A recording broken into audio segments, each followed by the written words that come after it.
There's certainly too much pepper in that soup, Alice said to herself, as well as she could for sneezing. There was certainly too much of it in the air. Even the Duchess sneezed occasionally, and as for the baby, it was sneezing and howling alternately without a moment's pause. The only things in the kitchen that did not sneeze were the cook and a large cat, which was sitting on the hearth and grinning from ear to ear.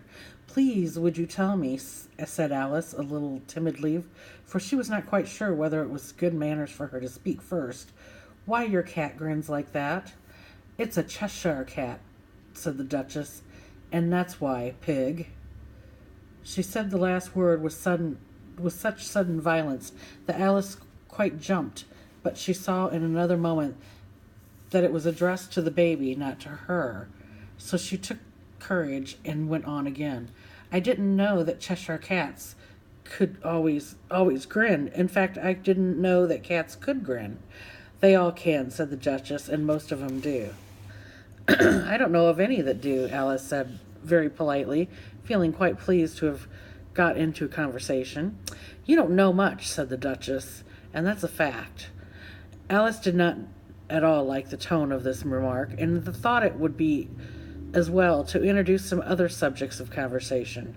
While she was trying to fix on one, the cook took the cauldron of soup off the fire, and at once set to work throwing everything within her reach at the Duchess and the baby.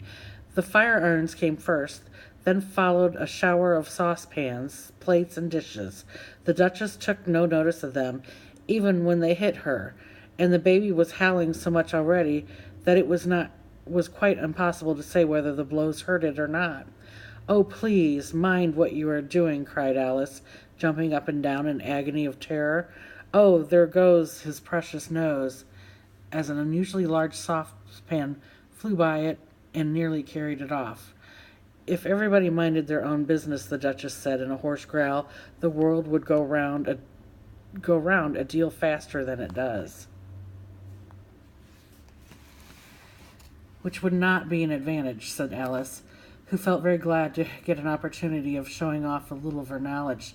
Just think of what work it would to make with the day and night. You see, the earth takes 24 hours to turn around on its axis. Talking of axis, said the Duchess, chop off her head. Alice glanced rather anxiously at the cook to see if she meant to take the hint, but the cook was busily stirring the soup and seemed not to be listening. So she went on again. 24 hours, I think, or is it 12? Oh, don't bother me, said the Duchess. I never could abide figures. And with that, she began nursing her child again, singing a sort of lullaby to it as she did so, and giving it a violent shake at the end of every line. Speak roughly to your little boy, and beat him when he sneezes. He only does it to annoy, because he knows it teases. In which the cook and the baby joined. Wow, wow, wow.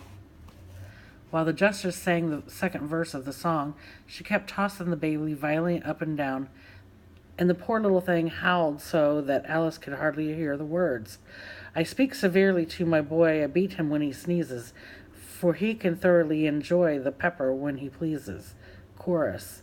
Wow, wow, wow. Here, you may nurse it a bit, if you like, the Duchess said to Alice, flinging the baby at her as she spoke. I must go and get ready to play croquet with the Queen. And she hurried out of the room. The cook threw a frying pan after her as she went out, but it just missed her. Alice caught the baby with some difficulty, as it was a queer-shaped little creature, and held out its arms and legs in all directions, just like a starfish, thought Alice. The poor little thing was snorting like a steam engine when she caught it, and kept doubling itself up and straightening itself out again, so that altogether, for the first minute or two, it was as much as she could do to hold it.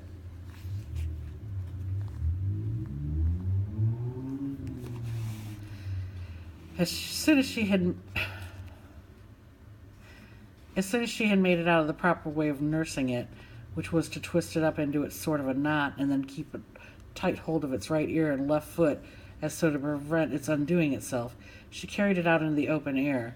If I don't take this child away with me, thought Alice, They're sure to kill it in a day or two. Wouldn't it be murder to leave it behind? She said the last words out loud, and the little thing grunted in reply. It had left off sneezing by this time. Don't grunt, said Alice. That's not at all a proper way of expressing yourself.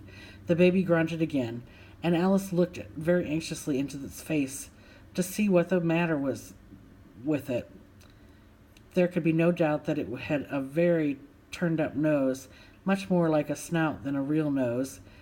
Also, its eyes were getting extremely small for a baby. Altogether, Alice did not like the look of the thing at all. But perhaps it was only sobbing, she thought, and she looked into its eyes again to see if there were any tears. No, there were no tears. If you're going to turn into a pig, my dear, said Alice seriously, I'll have nothing more to do with you. Mind now. The poor little thing sobbed again, or grunted. It was impossible which to say, and they went on for some time in silence.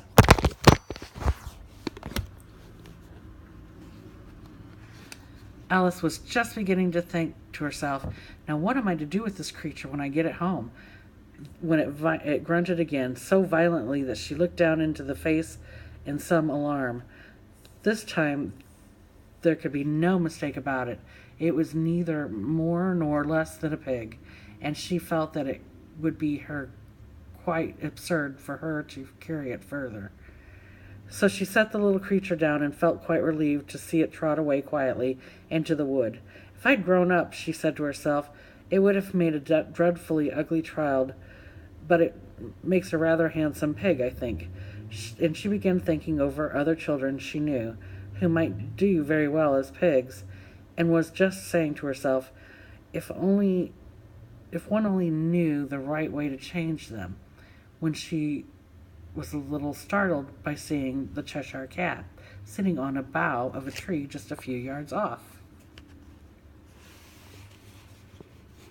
The cat only grinned when it saw Alice. It looked very good-natured, she thought. Still, it had very long claws and a great many teeth, so she felt that it ought to be treated with respect. Cheshire Puss, she began rather timidly, as she did not at all know whether it would like the name. However, it only grinned a little wider. Come, it's pleased so far, thought Alice, and she went on. Would you please tell me which way I ought to go from here? That depends a good deal on where you want to get to, said the cat. I don't care much where, said Alice. Then it doesn't matter which way you go, said the cat. So long as I get somewhere, Alice added as the explanation. Oh, you're sure to do that, said the cat, if you only walk long enough. Alice felt that this could not be denied, so she tried another question. What sort of people live about here? In that direction, the cat said, waving its right paw around, lives a hatter, and in that direction, waving the other paw, lives a March hare. Visit either you like, they're both mad. But I don't want to go among mad people, Alice remarked. Oh, you can't help that, said the cat. We're all mad here. I'm mad, you're mad. How do you know I'm mad, said Alice. You must be, said the cat, or you wouldn't have come here. Alice didn't think that proved it at all. However, she went on, and how do you know that you're mad? To begin with, said the cat, a dog's not mad. You grant that. I suppose so, said Alice. Well then, the cat went on, you see, a dog growls when it's angry and wags its tail when it's pleased. Now I growl when I'm pleased, and I wag my tail when I'm angry. Therefore I'm mad. I call it purring, not growling, said Alice. Call it what you like, said the cat. Do you play croquet with the Queen today? I should like it very much, said Alice, but I haven't been invited yet. You'll see me there, said the cat, and vanished. Alice was not much surprised at this. She was getting so used to queer things happening while she was looking at the place where it had been. It suddenly appeared again. By the by, what became of the baby, said the cat. I'd nearly forgotten to ask. It turned into a pig, Alice quietly said, just as if it had come back in a natural way. I thought it would, said the cat, and vanished again. Alice waited a little half expecting to see it again, but it did not appear, and after a minute or two she walked on in the direction in which of the March Hare was said to have lived. To live. I've seen the Hatters before, she said to herself. The March Hare will be much the most interesting, and perhaps as this is May, it won't be raving mad, at least not so mad as it was in March. As she said this, she looked up, and there was the cat again, sitting on the branch of a tree. Did you say pig or fig? Said the cat. I said pig, replied Alice, and I wish you wouldn't keep appearing and vanishing so suddenly. You make one quite giddy.